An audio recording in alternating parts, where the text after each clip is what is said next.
Another mechanism that we have for ensuring the security of your devices that are running Windows 10 is user account control. UAC was introduced back in Windows Vista, and it was probably one of the most hated features of Windows Vista. I got a lot of negative feedback, and it was really just because of not the feature itself, but the implementation. The implementation in Vista was messy. There were way too many prompts, and it was just overly intrusive. So the concept is that it's a feature that protects against unwanted software. Unwanted software being installed on the PC, and sometimes being installed on the PC without the user's knowledge. So UAC essentially runs in the background, and anytime it detects any executable code, it's going to prompt you for administrative consent.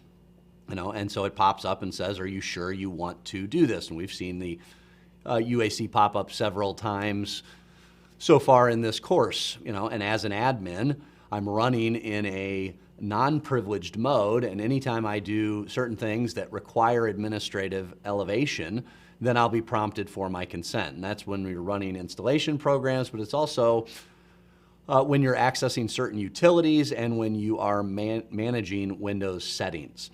But the whole purpose, as I said, is to prevent unwanted background installations. And to that extent, it, number one, does a great job in performing that function. And then number two is it's definitely needed. Drive-by downloads on websites, programs that launch other program installations, and spyware and malware can all be prevented via the user account control. It does provide limited prompts in comparison with previous versions, but that previous version is particularly Windows Vista. The number of Windows configuration settings and tools that require prompts is drastically diminished, and then you have more control over it. So updates, driver installations, viewing certain Windows settings, resetting network adapters, those are just a few of the things that can now happen without prompts, whereas in Windows Vista they would all require the consent prompt.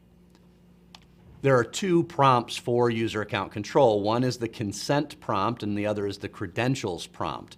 And so what happens is, or what determines which one you're going to get is going to be your privileges. So if you're running as an administrator, then you're running in a non-privileged mode and it asks for your consent. You'd say, yes, I want to continue doing whatever it is I was doing. If you're a standard user, you don't have administrative rights, it will prompt for consent, only here it'll ask for credentials, and the credentials it's asking for are the credentials of an administrative user.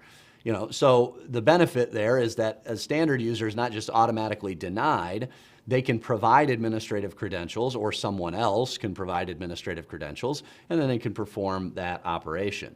Windows 10 elevation prompts is a setting or feature that's a part of Windows needs permission to start, a program that's not a part of Windows needs permission to start, or a program with an unknown publisher needs permission to start. So there's a few different prompts, but they're all basically asking the same thing, either for a username or password or administrative consent. You can go in and tweak the settings in Control Panel for user account control. There are 4 different settings. One is Never Notify, which is essentially disabling UAC, and that's not something that's recommended. It serves a great function. It's not nearly as intrusive as it used to be, and so we definitely want to leave this on. Notify only when apps try to make changes without dimming the desktop would be the next step up. The dimming of the desktop is called the secure desktop. It basically takes the focus off of anything else and puts the focus on the UAC prompt. The idea there is nothing is executing at that time, until you give your consent. And unless that takes a really long time to do, like it might on older computers or lower end computers, you should always leave it at the default, which is notify me only when apps try to make changes. When you say that, that means that those elements in Control Panel that have the little UAC shield will not prompt for consent. If you say always notify, then that's turning it back on the old default from Vista, which is, every time you try to do a program installation and every time you try to modify Windows settings that have that little shield. It is configurable. Control Panel allows you the basic configuration. Group policies will allow you to have more advanced configuration. So let's take a look at user account control. Just click on the start button there and type user account control, and you'll get the change user account control settings option in control panel. It is in the system and security area. So we see the default, notify me only when apps try to make changes, and then it says ads don't notify when I make changes to Windows settings. And so that is the default setting, always notify only when apps, but don't dim the desktop, and then turn it off completely, which it's highlighted that that's not recommended. So that's pretty much all you'll do. Here is the UAC prompt. Do you want to allow this app to make changes to your PC? I didn't really make any changes, but I hit OK, and so that was prompting me there. GP Edit, we're going to open up the local computer policy again, and we're going to go back into that area we were at earlier, which is Windows settings, security settings, local policies, security options. Down at the bottom here are all of the user account control settings, and you do want to be familiar with these, albeit that the default settings are pretty sufficient in the vast majority of cases. Admin approval mode for the built-in administrator account is disabled. The built-in administrator account is disabled, so it really doesn't matter. If you're going to enable that account, then you should enable the admin approval mode. Admin approval mode is the norm, and it just simply means that all users, all administrative users, are running in a less privileged environment by default and have to prompt for consent, or have to give their consent. UI, user interface access applications, that's ease of access applications. You can set them to prompt for elevation without using the secure desktop. The behavior of the elevation prompt for administrators in admin approval mode.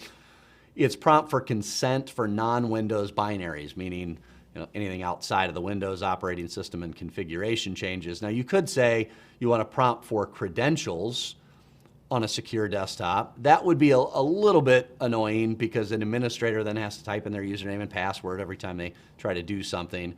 I've got other options there. I think the default here is sufficient. For standard users, the default is to prompt for credentials. You have the option to prompt for credentials on a secure desktop, which is probably better, or automatically deny. Now, if you automatically deny, it just means that even if I'm at your computer and I'm an admin, I'm not able to do something because I'm not going to be prompted to put in my credentials. So that's not the best idea either. The default setting there is good. It detects application installs and prompts for elevation. It does not force digitally signed applications, but you can do that. All administrators are running in admin approval mode by default. We are switching to the secure desktop. We can change that. And this one is from a compatibility standpoint. Some programs might try to write to protected areas of the registry or the program files, and a user account control won't allow that to happen. So what it does is it virtualizes those locations into the user profile. And so it kind of fools the application into thinking that it's writing where it wants to write, but instead that information's been copied to a user location where the user would actually have permissions. That's enabled by default, and it's really there for compatibility with some older applications. If you do this in a group policy object in Active Directory, then these settings are going to apply across multiple computers. Be careful changing them. We really would only change them if we're having an issue, most likely with an application, a line of business application that doesn't support user account control.